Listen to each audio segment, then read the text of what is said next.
받으실 하나님의 말씀은 마가복음 15장 1절에서 15절까지입니다. 우리 함께 이 앞에 나와 있죠. 함께 큰 소리로 함께 읽겠습니다. 시작. 새벽에 대제사장들이 즉시 장로들과 서기관들 곧 온 공회와 더불어 의논하고 예수를 결박하여 끌고 가서 빌라도에게 넘겨주니 빌라도가 묻되 내가 유대인의 왕이냐? 예수께서 대답하여 이르시되 내 말이 옳도다 하시매 대제사장들이 여러 가지로 고발하는지라. 빌라도가 또 물어 이르되 아무 대답도 없느냐? 그들이 얼마나 많은 것으로 너를 고발하는가 보라 하되 예수께서 다시 아무 말씀으로도 대답하지 아니하시니 빌라도가 놀랍게 여기더라. 명절이 되면 백성들이 요구하는 대로 죄수 한 사람을 놓아주는 전례가 있더니 밀란을 꾸미고 그 밀란 중에 살인하고 체포된 자 중에 바라바라 하는 자가 있는지라. 무리가 나아가서 전례대로 하여 주기를 요구한데 빌라도가 대답하여 이르되 너희는 내가 유대인의 왕을 너희에게 놓아주기를 원하느냐 하니 이는 그가 대제사장들이 시기로 예수를 넘겨줄 줄을 알미러라. 그러나 대제사장들이 무리를 충동하여 도리어 바라바를 놓아달라 하게 하니 빌라도가 또 대답하여 이르되 그러면 너희가 유대인의 왕이라 하는 이를 내가 어떻게 하랴? 그들이 다시 소리 지르되 그를 십자가에 못 박게 하소서. 빌라도가 이르되 어찌하였냐? 무슨 악한 일을 하였느냐 하니 더욱 소리 지르되 십자가에 못 박게 하소서 하는지라.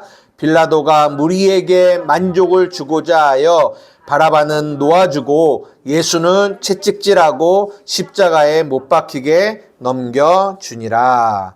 아멘. 원래 이렇게 이게 부르고 또 이제 이렇게 말씀을 읽고 우리 캐나다에 있는 우리 식구들과 이렇게 이야기를 이렇게 하는데 오늘은 캐나다에도 없고 또 근데 이제 집에 있는 우리 사라자매 한 분 계시는데 그 가정 안에서도 예배할 때 하나님의 이 은혜가 있기를 원하고 또 이렇게 또 정한 형제님 허리 아프셨는데 또 이렇게 또 오실 수 있는 환경이 또 됐다라는 거는 허리가 조금 낫다라는 거죠. 그래. 감사하게 또 허리가 또 이렇게 좀 또 회복이 돼서 함께 오셔서 감사드립니다. 오늘 우리가 마가복음 15장 1절에서 15절인데요. 먼저 1절에서 5절까지에 보면 이제 대제사장들이 장로들과 서기관들 온 공회와 더불어 의논하고 예수를 결박하고 끌어가서 빌라도에게 이제 넘겨줘요. 그러면서 이제 빌라도가 묻는 거죠. 네가 유대인의 왕이냐? 그랬더니 그 말에는 내 말이 옳도다라고 말씀을 하세요. 그리고 이제 대제사장들이 여러 가지로 막 고발을 해요. 이 사람이 이런 죄, 이런 죄, 이런 죄, 이런 죄가 있어요라고 고발하니까 빌라도가 뭐라고 하냐면 너 왜 아무 대답 안 해? 그러니까 변명이라도 하고 저렇게 고발하는 이들의 고발에 대한 답이라도 해라고 하니까 왜냐면 모든 사람들이 다 그렇게 이런 법정에 서서 누군가 나를 고발하는데 근데 그게 다 우리 14장에 보면 거짓된 증거들이거든요. 그런 것들을 하면은 예수님도 그거 아니야 이렇게 얘기하실 텐데 그런 얘기를 전혀 안 하시니까 이 빌라도가 왜 너 아무 대답도 없느냐? 그들이 얼마나 많은 것으로 너를 고발하는지 봐 그랬더니 뭐예요? 예수께서 아무 말씀으로도 대답을 하지 않으신다라는 얘기를 해요. 그랬더니 빌라도가 기이하게 놀랍게 여겼다라고 합니다. 근데 예수님이 아무 대답을 하지 않으셨다라는 이 이야기가 그냥 있는 이야기가 아니라는 거죠. 예수님이 할 말이 없어서 할 말이 없어서 대답을 안 하신 걸까요? 그렇지 않아요. 왜냐하면 이 이야기가 이사야서에서도 그대로 예언이 되어 있어요. 이사야 53장 7절입니다. 이사야 53장 7절. 다 같이 읽겠습니다. 시작. 그가 곤욕을 당하여 괴로울 때에도 그의 입을 열지 아니하였으며 마치 도수장으로 끌려가는 어린 양과 털 깎는 자 앞에서 잠잠한 양같이 그의 입을 열지 아니하였더라. 여기서 우리가 생각해 보셨으면 좋겠어요. 왜 예수님은 말을 하지 않으셨을까? 왜 침묵하셨을까? 라는 거예요. 왜 그 수없는 사람들의 그 고발 속에서 왜 예수님은 침묵하셨을까? 우리가 이게 미란다 원칙이라고 해서요, 형사들이 이 범인들 잡을 때요, 이렇게 얘기해요. 너희는 묵비권을 행사할 수 있고, 뭐 할 수 있고, 뭐 이런 얘기를 하거든요. 근데 묵비권, 그러니까 어떤 상황에 자기가 말을 한 게 불리하게 될까봐 말하지 않는 걸 묵비권이라고 하잖아요. 그러니까 우리가 말을 하지 않는다, 침묵한다라는 거는 대부분 언제냐면 내가 불리할 때, 무슨 말이냐, 내가 어떤 잘못을 저질러서 그 잘못을 가지고 있을 때, 그 잘못을 캐내려고 할 때, 저는 모르겠는데요. 텔레비에서 우리 많이 보는 거 기억이 나지 않습니다. 모르겠는데요. 우리 이런단 말이에요. 그런데 지금은 그런 상황이 아니라는 거죠. 그들은 잘못되고 예수님은 옳다라는 거죠. 옳으신데도 불구하고 왜 말하지 않았을까? 저희는요, 내가 옳고 상대방이 그르면 엄청 말하기를 좋아하는 게 우리예요. 말하기를 좋아하는 게. 저희도 자녀를 양육해 보면요, 어떤 자녀는 그래요. 꼭 이렇게 자기가 잘못했을 때도 반항을 하는데, 자기가 잘못을 안 했는데 아빠가 잘못한 줄 알고 자기를 잘못하잖아요. 자기를 뭐라고 하잖아요. 그때는 완전히 날 잡은 거예요. 막 뭐라고 막 말을 해요. 아니, 이거는 내가 잘못한 게 아니고 이거는 내가 이거고, 근데 아빠는 나를 쉴 틈도 없이 그냥 침을 튀겨가면서 막 얘기를 해요. 어떤 자녀는. 그게 왜 그런 줄 알아요? 왜 그럴까요? 내가 옳다라는 거죠. 내가 옳다라고 생각하는 내가 옳은데 상대방이 나를 그르다라고 할 때는요, 우리 안에서 참지 못해요. 그러면서 막 자신의 옳음을 막 토로해요. 그게 우리 인간이죠. 근데 이상하게 오늘 본문에 예수님은 분명히 그분이 옳으신데, 아까 위에도 말하잖아요. 네가 유대인의 왕이냐? 맞아. 내가 유대인의 왕이야. 옳아요. 그분은 잘못이 없단 말이에요. 죄가 없단 말이에요. 그런데 수없는 거짓된 죄로 그 예수님을 비판할 때, 고발할 때 예수님은 아무 대답도 하지 않으시는 거예요. 저는요, 저희 마태복음 할 때도 여러분들에게 예수님의 침묵이라는 제목으로 말씀을 나눴지만, 이 예수님의 이 침묵 안에 담겨 있는 이 복음의 의미. 어떻게 예수님은 침묵하실 수 있을까? 침묵하실 수 있을까? 우리가 이 땅을 살아갑니다. 이 땅을 살아감에도 우리 안에 수없는 이 그릇된 것이 우리에게 와서 우리를 공격해요. 그럼 우리는 그거를 향하여 막 또 대받아치죠. 우리는 그런데 어떻게 예수님은 침묵하셨을까? 왜 그러셨을까요? 그 침묵 안에 담긴 의미가 뭘까요? 저는 그 히브리서 12장 2절에 나와 있는 말씀을 통해서 조금 생각을 해봅니다. 히브리서 12장 2절입니다. 다 같이 읽겠습니다. 시작. 믿음의 주요 또 온전케 하시는 이인 예수를 바라보자. 그는 그 앞에 있는 기쁨을 위하여 십자가를 참으사 부끄러움을 개의치 아니하시더니 하나님 보좌 우편에 앉으셨습니다. 그 앞에 있는 즐거움이 있었다라는 거예요. 그것 때문에 십자가를 참으셨다라는 거예요. 그 앞에 있는 즐거움 때문에 그가 침묵하셨다라는 거예요. 그러니까 그 모든 것을 비판을 그냥 받아들이셨다라는 거예요. 다른 말로 그 죽음을, 십자가의 그 죽음을 받아들이셨다라는 거예요. 그러니까 그 침묵 안에는 제가 짧은 생각으로 예수님의 침묵을 묵상했을 때 제 안에 깨달아지는 거는 그들이 결국은 뭐 하려고 했냐면 예수님을 죽이려고 하는 거잖아요. 죽이려고 하는 그 모든 말을 옳고 그름으로 따지지 않고 받아들이신 거예요.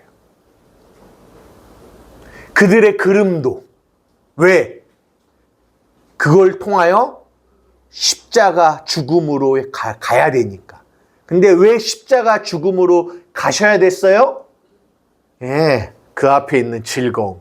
결국은 우리의 구원을 위해서 그러셨다는 거죠. 우리의 구원. 그러니까 그분의 침묵에는 우리의 구원이 담겨 있는 거예요. 그러니까 어느 때도 우리에게도 그런 삶이 있을 것 같아요. 우리에게 어느 때는 하나님이 우리에게 침묵하게 하실 때도 있을 것 같아요.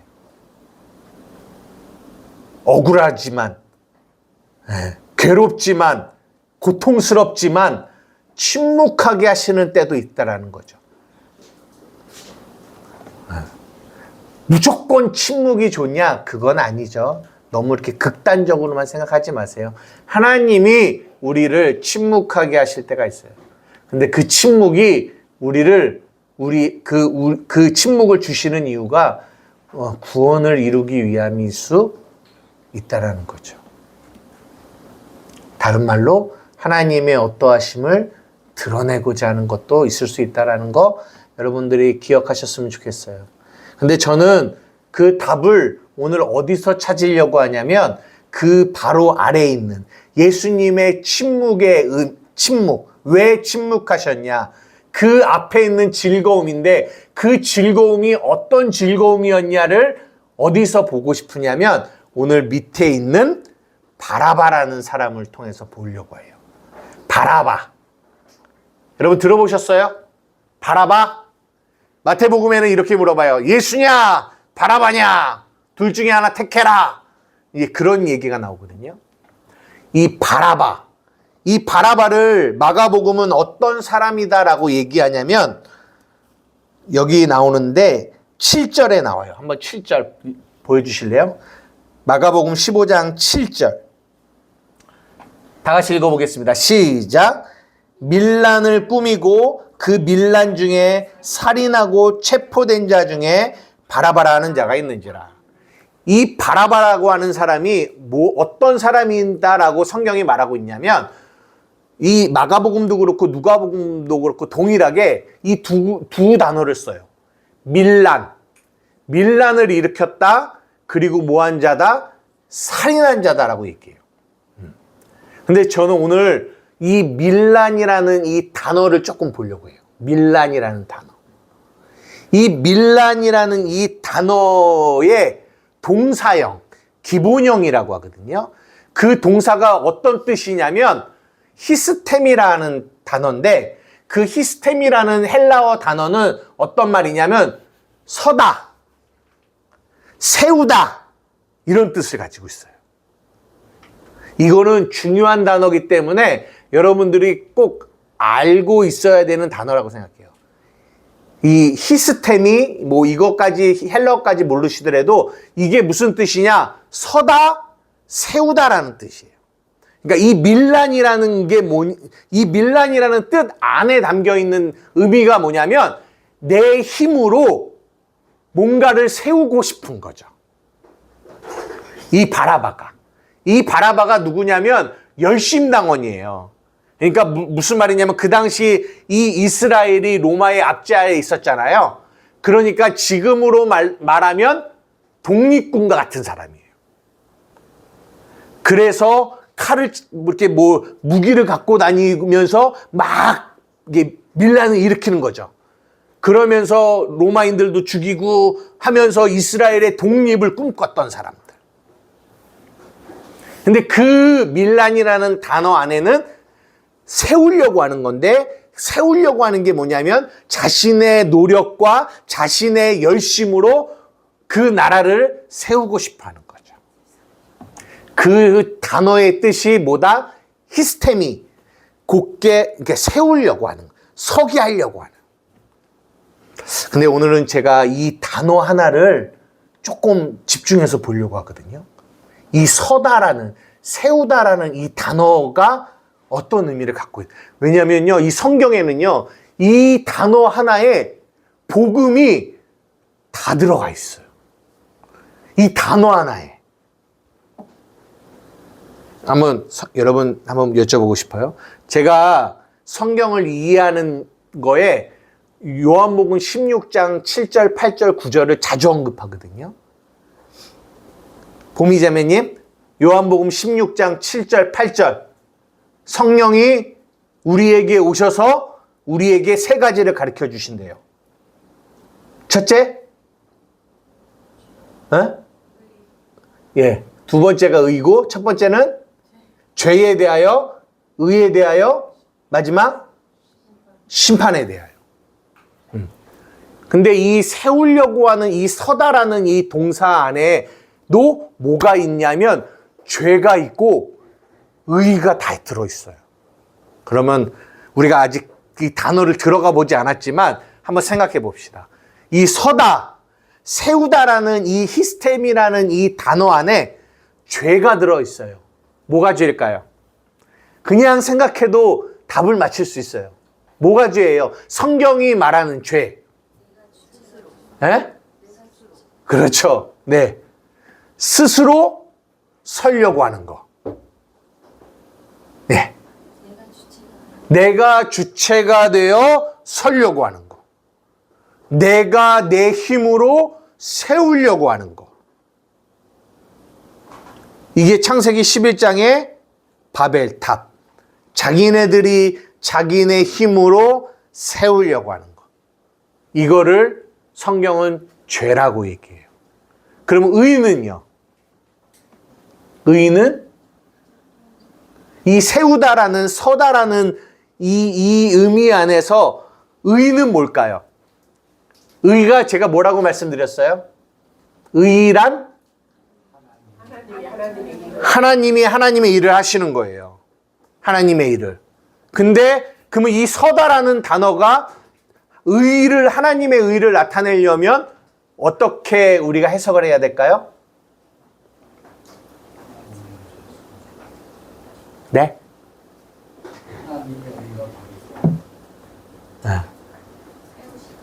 하나님이 우리를 서게 하시는 거죠. 하나님이 내가 나를 세우는 거를 죄라고 하고 하나님이 나를 세우시는 거를 의라고 해요. 그러니까 결국은 죄냐 의냐 차이는 주어 차이예요. 주어. 내가 나를 세우느냐 하나님이 나를 세우시느냐 이 차이예요. 그러면 제가 되게 많은데 마태복음 안에서만 이 서다라는 단어를 한번 찾아봤어요. 한번 띄워주세요. 마태복음 12장 46절에서 50절. 이 서다라는 단어를 한번 잘 보세요. 우리 다 같이 한번 읽어보겠습니다. 마태복음 12장 46절에서 50절 시작.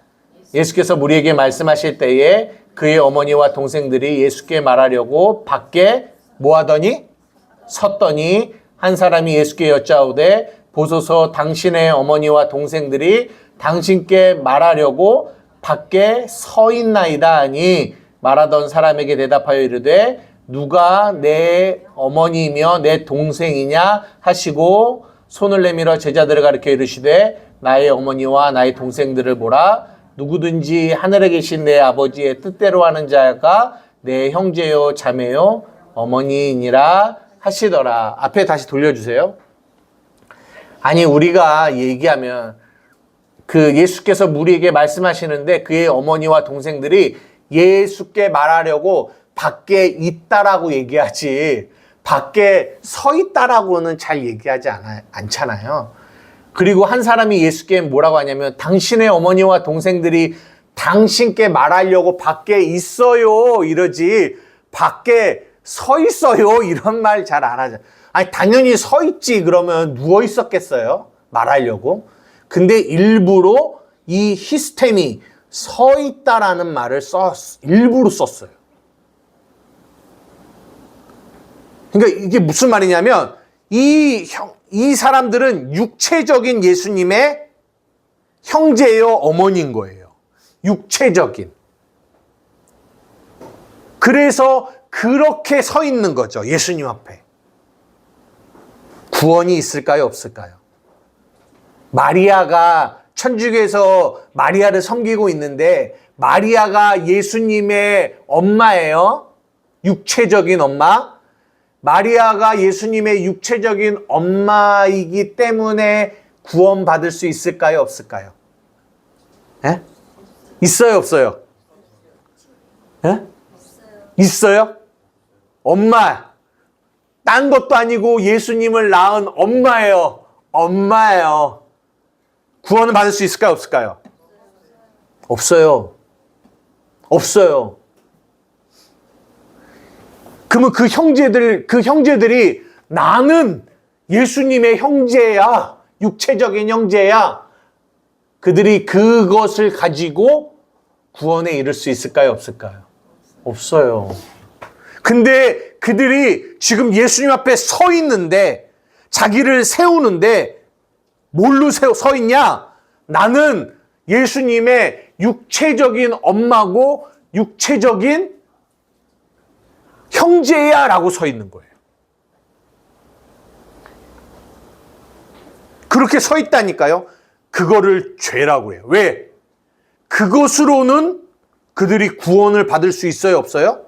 못 받아요. 그러니까 예수님이 뭐라고 하세요? 누가 내 형제며 누가 내 엄마냐? 라고 물어보시는 거예요. 무슨 말이에요? 그 죄로 서 있는 그들을 무너뜨리시는 거예요. 아니야, 그걸로는 구원받을 수 없어. 그러면서 예수님이 의로 다시 세우려고 하시는 거예요. 뭐라고요? 하나님의 뜻대로 하는 자가 내 어미며 형제다라고 얘기하시는 거예요. 그 뜻 안에 들어와야 구원이 있는 거야. 그게 진짜 서는 거야. 라고 얘기하시는 거예요. 여러분 잊지 마십시오. 그러니까 마리아가 예수님의 엄마라고 해도 그는 그걸로 구원받을 수 없어요. 요즘에 많은 막 뜨고 있는 이런 교회들이 있잖아요. 언제든지. 그러면 사람들이 그걸로 막 이동을 해요. 그래서 그 교회를 다닙니다. 근데 굉장히 무서운 생각을 가지고 있을 때가 많아요. 어떤 생각을 가지고 있는 줄 알아요? 내가 그 충만한 교회, 그 뜨고 있는 교회의 성도가 되면 나는 구원받은 자야 라는 생각을 가지고 있는 경우가 이상하리만큼 많아요. 그럴까요? 그러니까 자기의 구원의 확신을 어디에서 찾냐면 나 그 교회 성도야. 너 그 교회 어떤 교회인 줄 알아? 그 목사님 어떤 목사님인 줄 알아? 하나님이 쓰시는 불의 종이야. 강력한 종이야. 그 교회가 얼마나 부흥했는 줄 알아? 나 그 안에 있어. 그러면서 그 안에 있는 걸로 자기를 세우는 거죠. 자기가 서 있다라는 거를 이렇게 보여주는 거죠. 우리 교회는 그런 분 없겠죠? 저희가 뭐 충만한 교회도 아니고 뜨는 교회도 아니고 그런 목사도 아니기 때문에 여러분 그런 생각이 엄청 무서운 생각입니다. 엄청 무서운 생각이에요. 옛날에 저기 어떤 교회 그 목사가 엄청 유명해서 그렇게 떴다가 목사님 한번 무슨 문제 때문에 확 나락에 가니까 예, 인간이 그 연약함이 한번 넘어질 수 있잖아요. 쓰러질 수 있잖아요. 그러니까 그 교회, 그 목사님이 담임하는 교회 그래서 수없는 청년들과 많은 사람들이 거기 다녔는데 목사님 한번 문제로 딱 되니까 네, 여러분 그렇게 생각하는 거는 절대 위험한 겁니다. 그러니까 오늘 지금 읽은 이 마태복음의 이 이야기가 그걸 담고 있는 거예요. 그래서 일부러 서 있다 이런 얘기를 하는 거예요.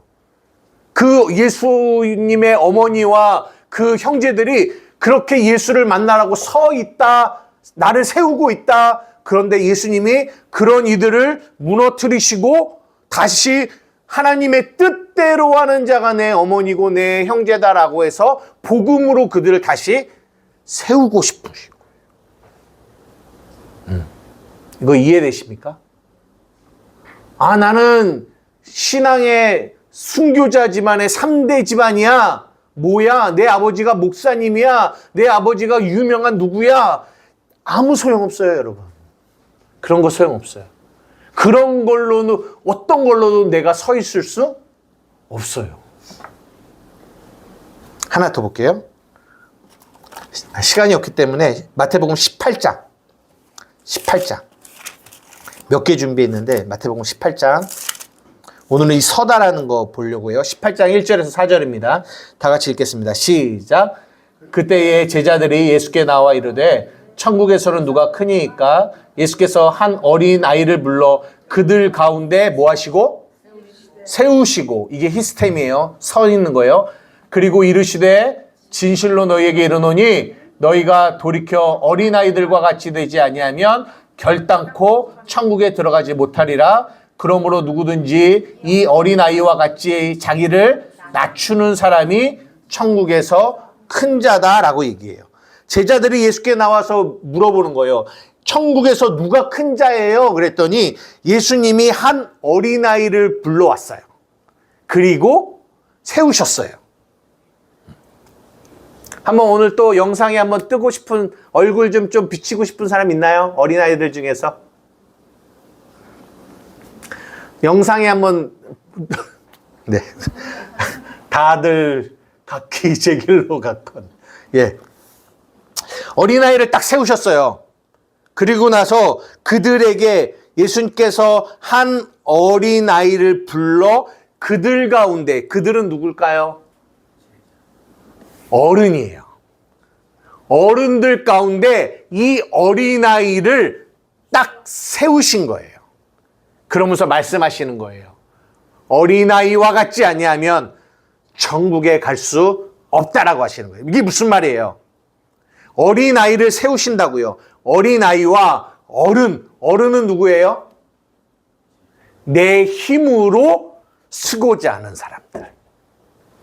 내 힘으로. 죄 가운데 있는 사람들. 내 힘으로 나를 세우고자 하는 사람들. 내 힘으로 나를 큰 자 만들려고 하는 사람들. 그들에게 어린아이를 세우시는 거예요. 이 어린아이는 누구예요? 하나님이, 여기서 말하는 어린아이는요, 아주 유아를 얘기해요. 무슨 말이에요? 하나님이 세우시지 않으면 절대로 자기의 힘으로는 설 수 없는 자들을 얘기하는 거예요. 복음을 얘기하고 있는 거죠. 봐라, 너희들 어른들 잘 들어. 너희는 여태까지 너희들의 힘으로 서려고 했고 세우려고 했어.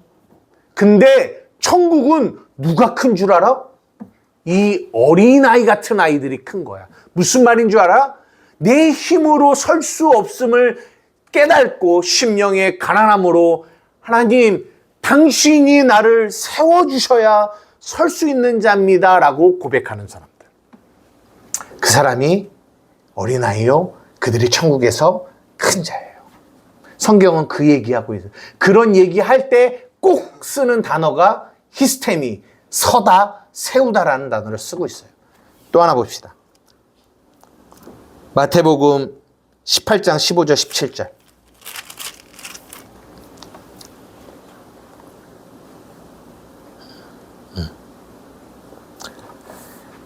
17절까지 시작. 내 형제가 죄를 범하거든 가서 너와 그 사람과만 상대하여 공고하라. 만일 들으면 내가 내 형제를 얻을 것이요 만일 듣지 않거든 한두 사람을 데리고 가서 두세 증인의 입으로 말하여 확증하게 하라. 여기서 말하는 확증하게 하라는 말이 히스테미, 서다라는 뜻이에요. 만일 그들의 말을 듣지 않거든 교회의 말하고 교회의 말을 듣지 않거든 이방인과 세리와 같이 여기라. 여러분 물어봅시다. 내 형제가 죄를 범하거든 무슨 죄일까요? 무슨 죄일까요? 그렇죠. 스스로 설려고 하거든 스스로 설려고 하는 죄를 범하거든 가서 뭐하라? 증인들의 입 한두 마디 말들로 뭐하라? 확증하게 하라. 서게 하라. 어떻게 서게 하래? 야 그거 죄야. 너의 힘으로 쓰는 거 그거 죄야 라고 하면서 계속 복음으로 서게 하는 일을 해주라는 거예요. 근데 그가 듣지 않아요? 그러면 그에게는 구원이 없는 거예요. 들어야 구원이에요. 그 얘기하고 있는 거예요. 하나 더 봅시다. 마태복음 20장 1절에서 16절. 다 읽진 않을게요. 여러분들 잘 아신 것처럼 20장 1절에서 16절은 천국은 마치 품꾼을 얻어 포도원에 들여보내려고 이른 아침에 나간 주인과 같다라고 얘기해요. 근데 여기서 3절에 보면 보십시오. 제3시에 나가보니 장터에 뭐한 사람들? 놀고 서 있는 사람들. 6절 제11시에 나가보니 서 있는 사람들이 또 있는지라 이르되 너희는 어찌하여 종일토록 놀고 여기 뭐하느냐? 서 있느냐. 반복적으로 이 서다 히스템이라는 단어를 계속적으로 쓰고 있어요. 여기서 놀고 있다라는 거는 아싸 이러고 놀고 있다라는 말이 아니라 무익하다라는 말이에요. 무익한 말. 그러니까 무익한 말로 서 있는 거예요. 그게 무슨 말이에요? 나는 내 힘으로 내 열심으로 구원에 이를 수 있다라고 하는 자들. 내 힘으로 설 수 있다라고 하는 자들. 그게 무익한 말이에요. 그게 놀고 서 있다라는 말이에요. 그런 자들을 예수님이 뭐예요? 포도원으로 들여보내는 거예요. 들어와. 그거 안 돼. 너 거기서 아무리 서 있어도 너 구원 없어. 너 거기서 아무리 서 있어도 너를 세우려고 해도 구원 없어. 어디로 들어와야 돼? 포도원으로 들어와야 돼. 이 포도원은 뭐예요? 예수님이 우리를 세워주시는 거예요. 거길로 들어와야 돼. 여러분 모두가 그렇게 밖에서 6시, 9시, 12시 그 모든 시간 동안에 뭐 했던 사람이었어요? 놀고 서 있었던 사람이에요. 내 힘으로 나를 세우려고 했던 사람이라고요. 내 힘으로 내 가정을 세우고 내 힘으로 나를 세우려고 했던 사람이에요. 그런 여러분들을 예수님이 포도원 주인이 여러분들을 어디로 이끌어 왔어요? 네? 포도원으로 이끌어 왔다고요. 포도원으로. 근데 여러분 잘 보십시오. 왜 원망했을까요? 11절. 이게 이제 온 사람들에게 한 데나리온씩을 다 줬거든요. 근데 11절 받은 후 집주인을 원망하여 이르되 나중 온 이 사람들은 1시간밖에 일하지 아니하였거늘 그들을 종일 수고하며 더위를 견딘 우리와 같게 하였나이다. 보십시오. 그들을 포도원으로 들여보냈어요. 그거는 무슨 의미예요? 내 힘으로 설 수 없다라는 거예요. 내 힘으로 나를 세울 수 없다라는 거예요. 구원에 이를 수 없다라는 거예요. 내 노력으로. 그래서 포도원으로 들어온 거는 뭐예요? 예수 그리스도의 은혜로 내가 서 있다라는 거예요. 이게 구원이거든요. 여러분 그렇게 구원받았거든요. 근데 여러분이 그렇게 구원받았음에도 불구하고 모르는 거예요. 어디에 집중하는 거예요? 나는 6시부터 일어나서 종일 내가 뭐 했다? 수고했다. 더위를 견뎠다. 뭐예요? 네, 자기를 내세우는 거예요. 내가, 아니, 포도원 안에 들어왔다라는 말의 의미를 모르는 거예요. 내가 구원받았다라는 말은 내 힘으로 설 수 없다라는 거거든요. 근데 그래서 포도원에 들어왔는데 여전히 여기서도 뭘 바라봐요? 내 수고와 내가 더위를 견딘 내 행위를 계속 바라. 이게 뭐냐면 여기서 내 행위와 노력으로 설려는 거예요. 이게 얼마나 미련한 짓이에요. 이게 얼마나 미련한 짓이에요. 구원의 의미가 뭔지를 모르는 거죠. 너희들 왜 나를 악하다고 여겨? 그거 아니야. 나는 너희들에게 할 것을 했어. 뭘 했어요? 구원을 너희에게 이루어 주었다고.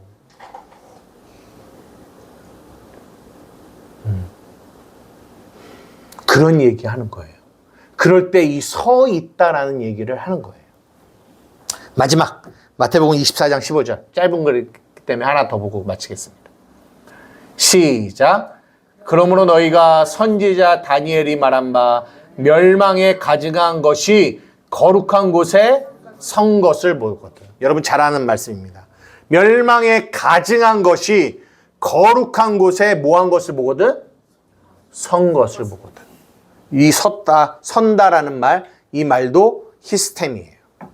멸망에 가증한 것이 거룩한 곳에 섰다라는 말은 멸망에 가증한 것, 내 힘으로, 내 노력으로 서려고 하는 자들이 거룩한 곳, 어디가 거룩한 곳이에요? 예수 그리스도의 은혜로 서게 되는 곳, 구별된 곳. 세상은 다 내 힘으로 서려고 해요. 내 힘으로 세우려고 해요. 바벨탑이에요. 바벨론이에요. 무너질 곳이에요. 그 멸망에 가증한 곳이 어디 안에 왔냐면 거룩한 곳에 왔어요. 그래서 거기서 서 있는 거예요. 자신의 행위를 가지고 서 있는 거예요. 나의 의를 가지고 서 있는 거예요. 그 얘기하고 있다고요. 마지막 때에는 그런 일이 발생한다라는 거예요. 그러니까 여러분 뭐 하라는 거예요? 분별하라는 거예요. 정말 저 사람이 서 있는 게 하나님의 은혜로 서 있는 거냐? 아니면 자신의 행위를 가지고 서 있는 거냐를 여러분 분별하셔야 돼요. 세상 사람들이 다 존경하고 유명하다고 하고 성공했다고 하는 그들의 모습을 잘 보세요. 그들이 서 있는 것이 하나님의 은혜로 서 있는 것이냐, 자신의 행위로 서 있는 것이냐를 뭐 할 줄 알아야 된다? 분별할 줄 알아야 된다. 이게 시스템이 서 있다라는 말이에요. 그 말이 오늘 마가복음에 보이는 이 바라바라는 사람이 그 밀란, 그렇게 자신을 서려고 하는 사람이었다라는 것을 소개시켜주고 있어요. 이해되십니까? 살인이라는 이 단어는 어디에, 이거는 시간이 없기 때문에 못하지만, 여기서 살인하는 자라고 했잖아요. 이 살인은 어떤 살인이냐면, 우리가 마태복음 5장에 보면, 살인하지 말라, 간음하지 말라. 그러면 여기서 살인하지 말라, 찔러 죽이는 살인 아니고 무슨 살인을 말하는 거예요? 여기서 제가 기억나세요? 희생제사들이다. 뭐냐면 쉽게 얘기하면 예수 그리스도의 십자가의 보혈의 피로 우리가 온전한 자가 됐어요. 거룩한 자가 됐어요. 더 이상 제사를 드릴 필요가 있어요? 없어요? 없죠. 히브리서에 우리가 뭐라고 얘기하냐면 예수 그리스도의 한 번의 제사로 우리가 영원히 온전하게 됐다라는 거예요. 그게 우리 새 사람이에요. 근데 그거를 믿지 않는 사람들은 끊임없이 와서 자기의 행위를 가지고 와서 희생, 살육, 제물을 죽여서 계속 뭐 하냐면 제사를 드려요. 그 제사를 통해서 자기를 거룩하게 만들려고 하는. 그게 뭐냐? 아까 밀란이라는 단어와 똑같은 단어예요. 자기를 나의 제사를 통해서, 희생 제물을 통해서, 나의 행위를 통해서 살려고 하는 것. 이게 똑같은 거예요. 똑같은 의미를 담고 있어요. 이거 이해되세요? 누가 그랬다? 바라바가 그런 사람이었다라는 거예요. 근데 그런 바라바가 딱 왔더니 예수님이 옆에 딱 쓰시는 거예요. 근데 예수님이 그 모든 비난을 받으신 거예요. 왜? 즐거움이 있기 때문에. 무슨 즐거움이냐? 이 바라바라는 사람의 이름에 뜻이 있는데 이 뜻이 되게 중요해요. 무슨 뜻을 갖고 있냐면 아버지의 아들이라는 뜻을 갖고 있어요. 아버지의 아들. 이 바라바라는 뜻이. 뭘 의미하냐면 우리가 하나님의 아버지의 아들이 되었잖아요. 그 의미를 이 바라바가 담고 있어요. 그러니까 무슨 말이냐면 예수님이 오셔서 이 밀란과 살인을 하고 있는, 다시 말해 율법 아래 있었던 이 바라바를 대신해서 예수님이 죽었어요. 예수님이. 근데 그때 누구도 죽었냐? 예수님만 죽은 게 아니라 바라바도, 옛사람인 바라바도 죽었어요. 그리고 누가 살았어요? 새 사람, 아버지의 아들인 바라바가 새 사람으로 살았어요. 성경이 이 이야기를 하고 있는 거예요. 그게 로마서 6장 이 이야기를 하고 있는 거예요. 다시 로마서 6장 6절에서 7절 마지막입니다. 시작. 우리가 알거니와 우리의 옛사람이 예수와 함께 십자가에 못 박힌 것은 죄의 몸이 죽어 다시는 우리가 죄에게 종노릇하지 아니하려 함이니 이는 죽은 자가 죄에서 벗어나 의롭다 하심을.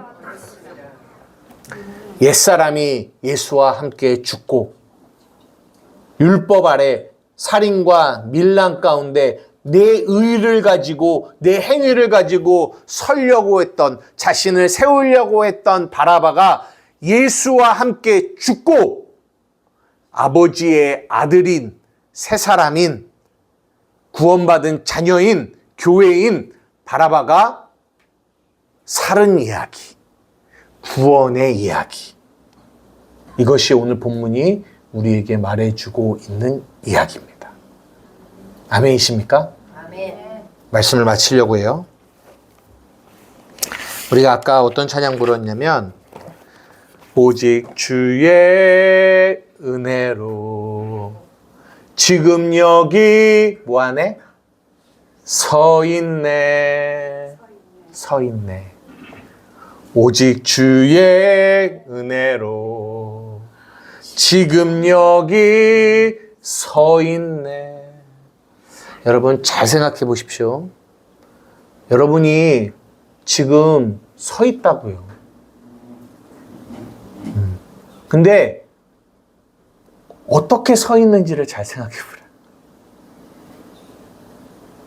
어쩌면 내가 그 어른들처럼, 그 예수님의 육체의 어머니와 형제들처럼 내 힘과 내 노력으로 서 있을 수도 있어요. 내 의로, 내 자존심으로, 내 어떠함으로, 내 열심으로, 내 수고와 내 견딤으로 여러분이 서 있을 수도 있어요. 뭐가 은혜인 줄 아세요? 그거 무너뜨리시고 하나님의 은혜로 다시 세우시는 거예요. 여러분 지금 어떻게 서 있으십니까? 하나님이 여러분을 어떻게 세워가세요?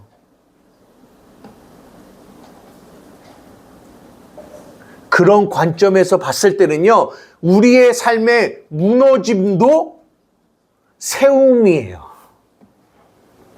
왜냐하면 무너질 게 무너져야 세우거든요. 이거 내 힘으로 서려고 하는 거 이거 안 무너지면 세울 수가 없어요. 그러니까 내 삶에 내 의와 내 열심, 내 노력이 무너지는 거 이것도 은혜요. 그 은혜 안에 하나님이 나를 세우시는 거 이것도 은혜요. 이거를 구원이라고 얘기하는 거예요. 캐나다에서 좋은 일만 있었겠습니까? 그렇지 않죠. 하지만 어려움이 있죠. 하지만 우리의 모든 삶에서 하나님이 우리를 뭐 하시고 계신다? 세우시고 계신다. 그래서 내가 여기 서 있는 거예요. 여러분, 이렇게 서 있는 거요? 당연한 거 없습니다. 에? 그 어떠한 은혜도 당연한 거 없어요. 우리 마지막으로 찬양 한번 부르고 마치겠습니다. 오늘은 기타를 한번 쳐보겠습니다.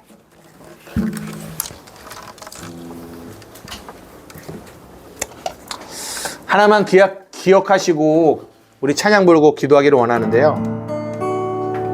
오직 주의 은혜로.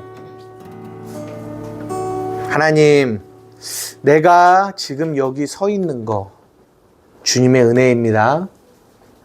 나를 앞으로 세워가실 것도 주님의 은혜입니다. 그 은혜를 생각하면서 감사하며 찬양 불렀으면 좋겠습니다.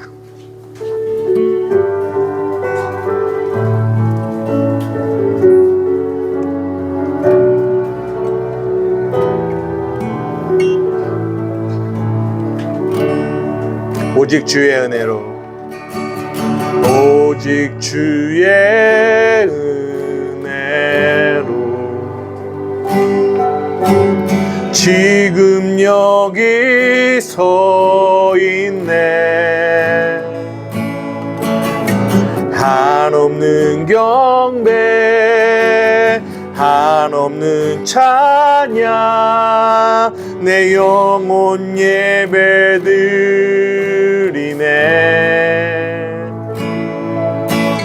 나를 위해 이 땅에 오신 주의 은혜, 십자가 고통 당기신 주님, 은혜 어찌 주리. 주내 날 채우시네. 주내 보게 하시네. 살아가는 동안 은혜로만 살리. 십자가 은혜로. 한 번만 더 고백합시다. 오직 주의 은혜로, 오직 주의 은혜로 지금 여기 서 있네. 한없는 경배, 한없는 찬양, 내 영혼 예배드리네.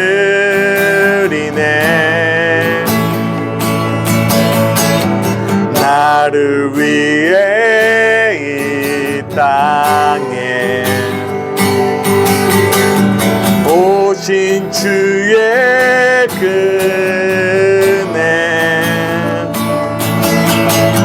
십자가 고통 이기신 주님, 은혜 어찌 주리. 주내 날 채우시네. 주내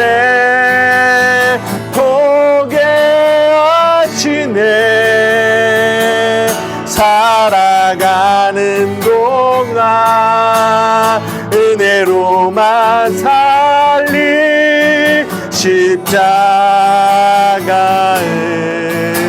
은혜로 주네 날 채우시네 주네 보게 하시네 살아가는 동안 은혜로만 살리 십자가 은혜로 한량없는 은혜 한량없는 은혜 갚을 길 없는 은혜 내 삶을 애워 사는 하나님의 은혜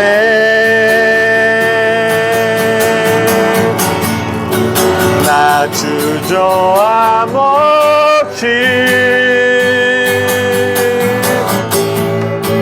그 땅을 밟음도 나를 붙드시는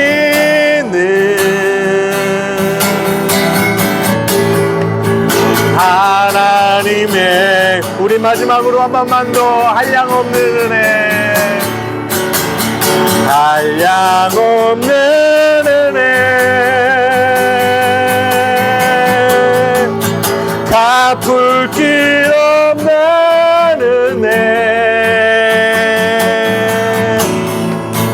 내 삶을 애워 사는 하나님의 은혜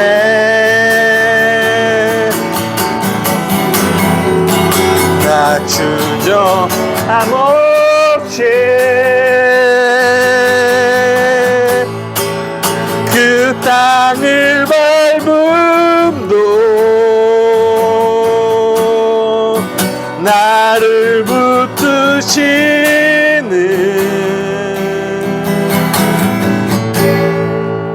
하나님의 은혜 이 시간 우리 함께 기도하며 나아가기를 원하는데요. 가끔 저희 아내가 저한테 그런 얘기해요. 뭐라고 얘기하냐면 당신은 목사 안 됐으면 큰일 날 뻔했대요. 뭐 할 수 있는 게 별로 없다고. 뭐 이렇게 잘하는 게 없어. 당신은 그냥 말씀 전하는 거 하나. 그거 잘한다고는 얘기 안 하지만 다른 거는 못 한다는 얘기죠. 근데요, 그게 저에게 얼마나 감사한지 모르는 거예요. 왜냐하면 내가 나의 잘남을 가지고 있었다면 저는 절대 은혜로 세우려고 하지 않았을 거예요. 내가 가지고 있는 잘남으로 세우려고 하지. 근데 내게는 그렇게 나를 세울 게 없거든요.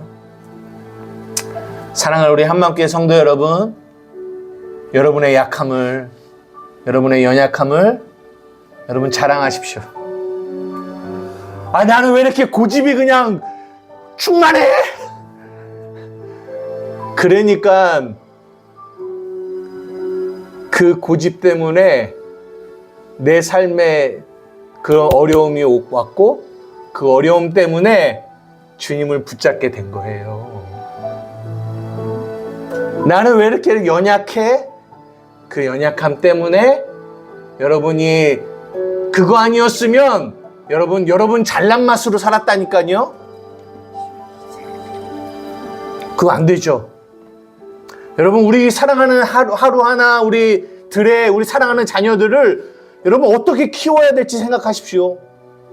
그들 안에 그들의 잘난만을 키워가려고 한다면 그거는요 부모가 할 일이 아니에요. 은혜로 서 있게 하는 훈련을 해야 돼요. 은혜로 서 있게 하는 훈련. 은혜로 서 있게 하는 훈련. 하나님, 우리 한맘교회가 무너져야 될 것은 무너지게 하여 주시고 주의 은혜로 서야 될 것이 설 수 있는 은혜가 우리 한맘교회에게 있게 하여 주시옵소서. 우리 주님의 이름 한번 부르며 기도하며 나가시겠습니다. 주여!